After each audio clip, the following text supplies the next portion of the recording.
Morning, YouTubers. What's up? Today we got a Sabre scout knife or camp knife, whatever you want to call it. Sabre is made in Hong Kong. Stainless steel.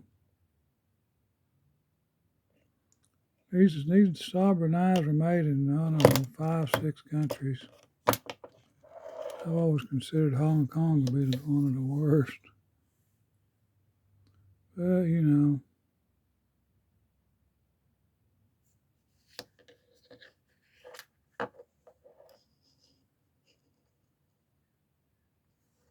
plastic handles.